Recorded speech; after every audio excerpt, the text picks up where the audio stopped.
everybody. Thank you so much for coming. I'm going to do a little something different this year. I want to thank people individually for all they've done all these years for coming to this ceremony. First, Mayor Bill Lafayette, our Council President John Roth, our Council Vice President Steve Sabara, Councilwomen Janet Arima, Councilman Jonathan Wong, and Councilman Rob Hermanson. I also want to thank Chief James Patelli, our police department. This started about 15 years ago when this tragedy hit, and one of the people who sat down with me and worked out a program and is responsible for printing of the programs is Kathy Coviello, who was our township clerk. She is actually the right hand of our council. I want to thank all these years the Boy Scouts, the Girl Scouts, for coming to this program and honoring the memory of those who died. Thank you from the bottom of my heart for attending this. This year we have the Boy Scouts Troop 25850, we have the Girl Scouts, and we have the Raiders Soccer Club. These people emailed me to come to this program. They gave out flags today at their own expense.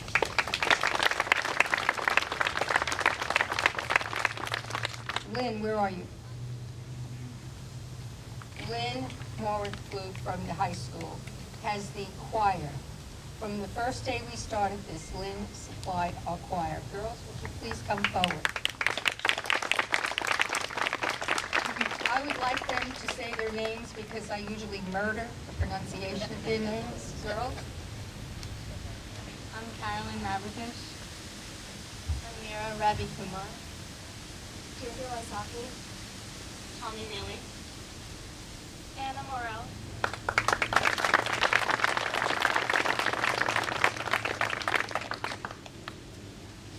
I also have the guest bagpipe player, Susan Beck, and Edward Hayes from Don Bosco Prep who volunteered to do this.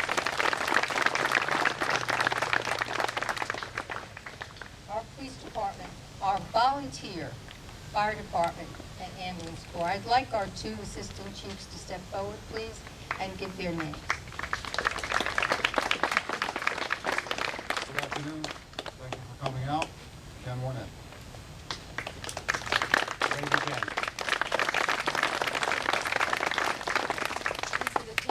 These are the people that keep us safe. Without the DPW, we could not have any ceremony in town. They are there for us when the weather's bad, every day when something happens in town, a sewer line, a water main, they are there. I want to thank all of the members of the DPW. I have the taps players from Jeffrey Bittner from the high school. They've been with me for 15 years. Also, many of the Boy Scouts volunteered to play taps for me all these years. I would like my taps players to come up and introduce themselves. Daniel Notar Francesco. Jay Oluwehu Jay. Reed Heisler.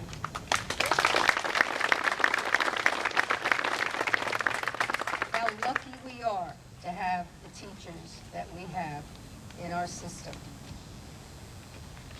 Today is a day to honor the memory of all those who died 15 years ago on the morning of September 11, 2001. Almost 3,000 people died, and their loss will never be forgotten. It's a day of sadness and remembrance.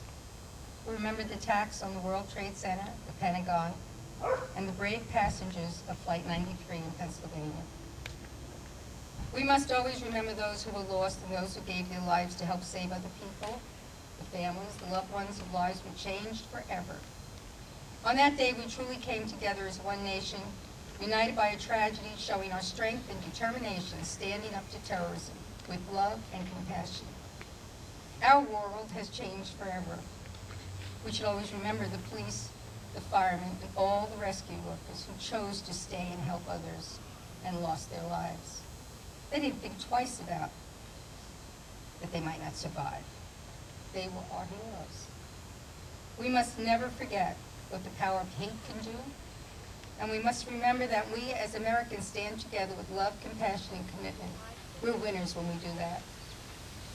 Commitment, bravery, courage, respect of life, and a love of their community best describe our volunteers, the men and women of our fire department, ambulance corps, and the emergency services.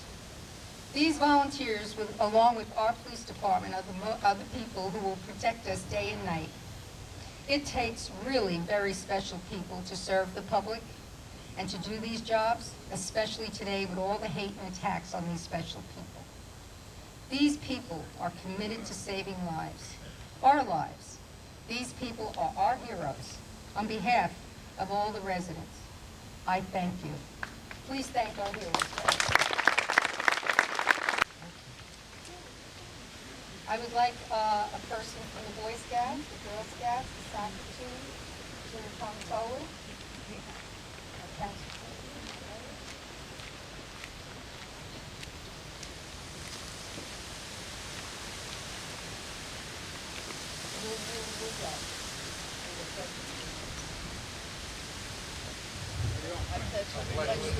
To the flag of the United States of America and to the republic for which it stands, one nation, under God, indivisible, with liberty and justice for all. Oh, say, can you see by the dawn's early light what so proudly we hailed at the twilight's last gleaming, whose broad stripes and bright stars through the perilous fight o'er the ramparts we watched were so gallantly streaming, and the rockets were clear, the bombs bursting in air, gave proof through the night that our flag was still there. Oh, say does that star-spangled banner yet wave o'er the land of the free and the home of the brave?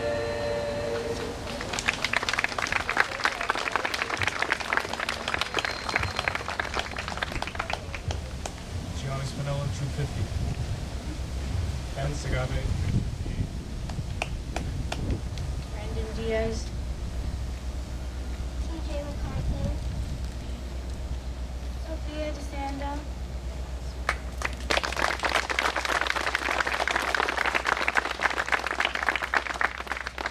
Ladies and gentlemen, Mayor William Mahwah. Welcome, everyone, and thank you for coming out on this beautiful day, because this day was just about what it was like in 9/11 that day, if you recall. Today we're gathered here as a community to remember those who lost their lives on 9/11. That day, the family of one of our residents awaited the return of their loved one who worked in the World Trade Center, a friend and a resident, Paul Arano, who we remember here today as well as Dominique. Paul lived on Airmont Road with his wife and children, and his car was an old Volvo. He called it his station car. He did minimal repairs to it. But on that day, that car sat in that parking lot behind us for several days. Because he left so early for work, he was very, very predictable, but he did not come home, and he would never come home. He, like many along the railroad, in railroad stations like this one, many cars were left there for as many as weeks unattended. A grim reminder of what happened at the World Trade Center on 9/11. Many of you are here today are torn by memories of that day and the loss of a family member or a loss of a friend. Please look to each side of you and you will see our community who stand next to you and commit to you, as we have done for the last 15 years, that we will never forget. Today is a reminder that those forgotten, those innocent lives who lost their lives, the first responders who without hesitation put their lives in front of others, better than their own.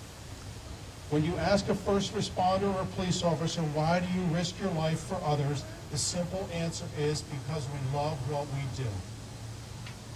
This is no surprise because every day our first responders and volunteers put their lives on the line for us. Let us take a moment to show our appreciation to those standing before us for their service to our community.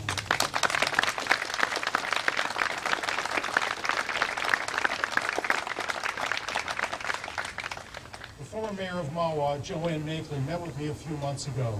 I consider Joanne a friend and a mentor. But there's something very special about her. Her son-in-law was Todd Beamer. Todd Beamer worked, had forced him to travel up to as many 4 times a month, to sometimes as long as a week. 2001, he earned a 5-day trip to Italy with his wife, being a top sales performer.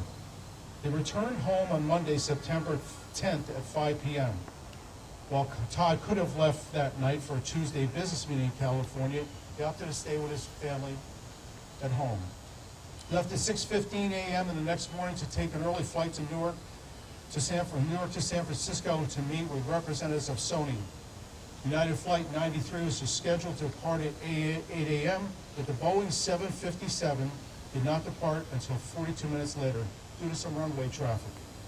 6 minutes later, American Airlines Flight 11 crashed into the World Trade Center, the North Tower. 15 minutes later, at 9:03, as United Flight 175 crashed into the South Tower, United Flight 93 was climbing to a cruising altitude heading west over New Jersey and into Pennsylvania. At 9:25, Flight 93 was above eastern Ohio, and his pilot radioed that he had got a notice in the cabin about someone trying to intrude into the cabin. 3 minutes later, the Cleveland controllers could hear screams over an open mic. Moments later, the hijackers took the plane controls and disengaged the autopilot and told the passengers, "Keep remaining sitting. We have a bomb on board."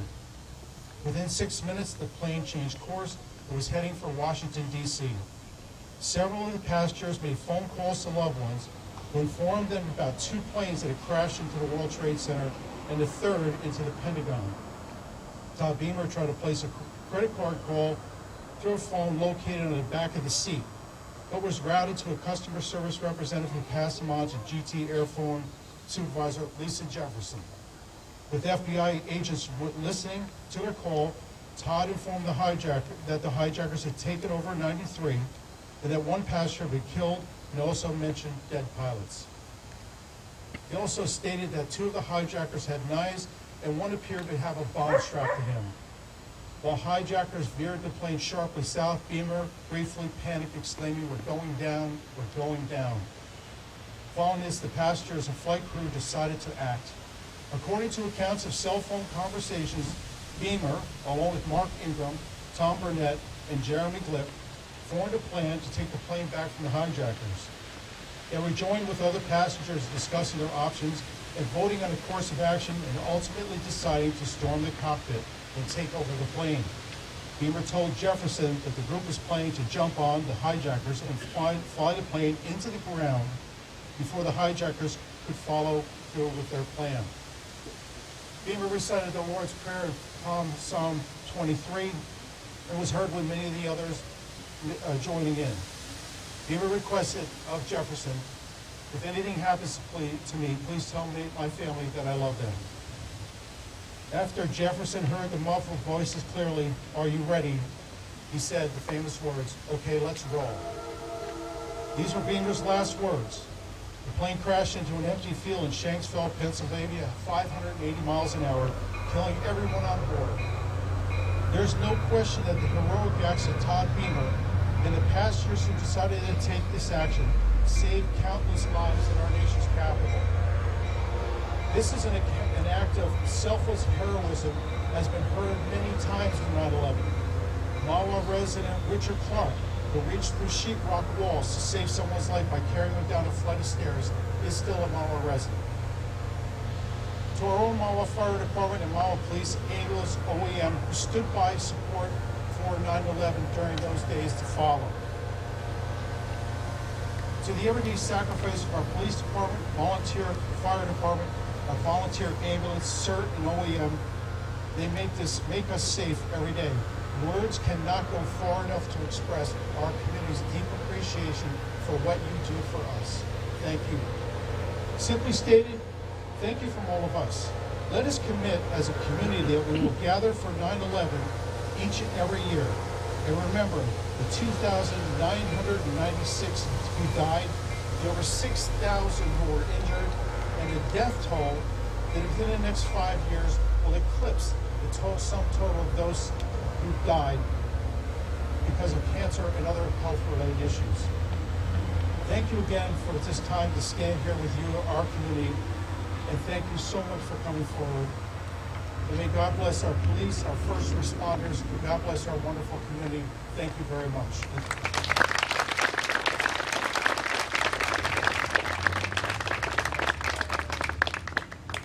Our choir will now sing American Hymn.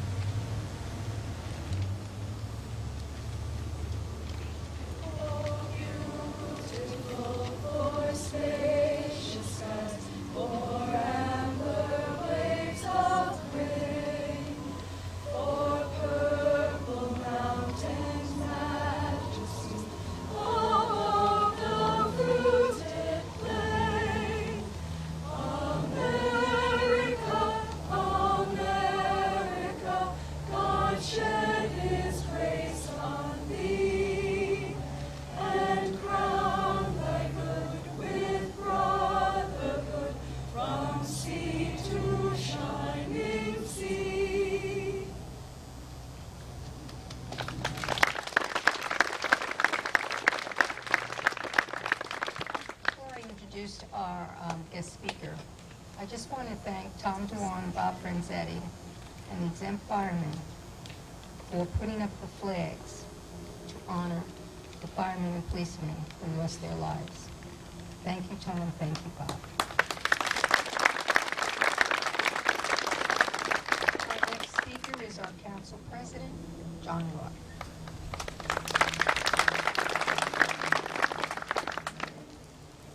Thank you, Lisa.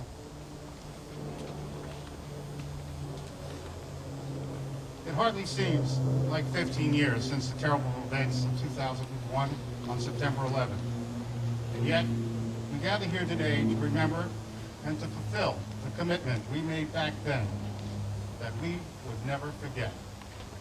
We gather here for 2,996 reasons to remember the lives lost that day, including 343 firefighters, 37 Port Authority police officers, 23 New York City police officers, and 8 emergency service technicians. And as we remember those heroic first responders with great sorrow, we're also reminded that their brothers and their sisters stand among us with our police officers, our firefighters, our ambulance corps, and our emergency response team. These are heroes, and they are all heroes, because every day they face all manner of dangers every day to protect us and to keep us safe. Today we honor them too, with the respect and recognition that every one of them so rightly deserves. We gather here also to remember the 6,000 people injured and the countless lives that were cut, lost, or ruined over the years as a consequence of working at the scene to help those in desperate need. Many of these heroes were just ordinary people, caught up in a moment of history that caused them to do extraordinary things for fellow human beings. We gather here to recall some of the bitter memories, deep emotional scars of watching the destruction of $10 billion worth of property and infrastructure in a matter of hours. Destruction and death perpetrated by terrorists that have few parallels in American history, save one. And that one event occurred 75 years ago this December, when terrorists of a different kind struck Pearl Harbor. In the hours following that horrific event, prophetic words were spoken by the Japanese admiral that led that attack. He was quoted as saying, "I fear all we have done is awaken a sleeping giant and filled him with a terrible resolve." Well, no truer words were ever spoken, as the Empire of Japan was soon to suffer incalculable damage and destruction and devastation at the hands of a righteously aggrieved nation they inflicted terrorism upon. Following September 11th, equally prophetic words were spoken by George W. Bush, our president, when he categorically stated to the terrorists, "We will hunt you down and punish those responsible." In time, that promise was largely fulfilled, and most of the 9/11 terrorists came to know the full measure of American justice. But sadly, terrorism is still prevalent in the world today. It is the weapon of choice for fanatics, seeking to force their extremist ways of life upon lovers of freedom and liberty and democracy. And while terrorism is a powerful and intimidating force, it is no match for a free and democratic society where liberty prevails. Free people everywhere around the world and here in Mahwah should today renew our determination to fight terrorism wherever it exists and preserve the liberty we all cherish so deeply. Each of us should try to recall the days following September 11th. My recollection was a renewed spirit of concern for each other. Neighbors asked if you were okay and if you needed anything. There was a renewed community spirit of caring for everyone's well-being. We need to re-energize that spirit, and let's begin by committing ourselves, as we did 15 years ago, with the simple, determined proposition that we will never forget September 11th, 2001. I want to thank you all for being here today on behalf of the Town Council, and may God bless you, our country, and the Township of Mahwah. Thank you. I do have one final word. Today's ceremony would not have been possible had it not been for the dogged determination of one individual 15 years ago, through and including today. Lisa DiGiulio has been the inspiration, the driving force, the energy that brought us all here today. Lisa may be leaving the council at the end of this year, and I hope you would all join me in showing our appreciation for all she has done, and let her know that we would hope she would continue with this ceremony in some small way in the future.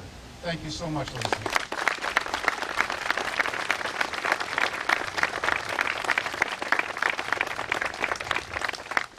Thank you.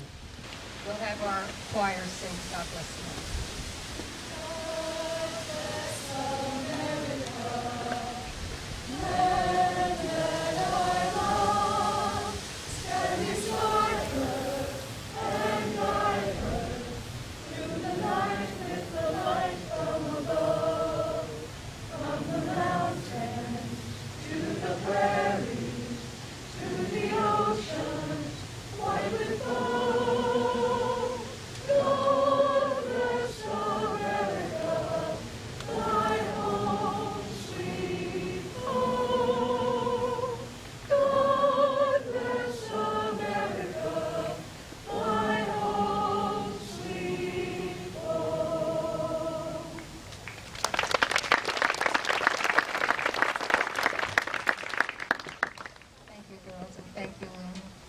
Now we have Amazing Grace by our Don Bosco bagpipers.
Veterans here, please, please come forward.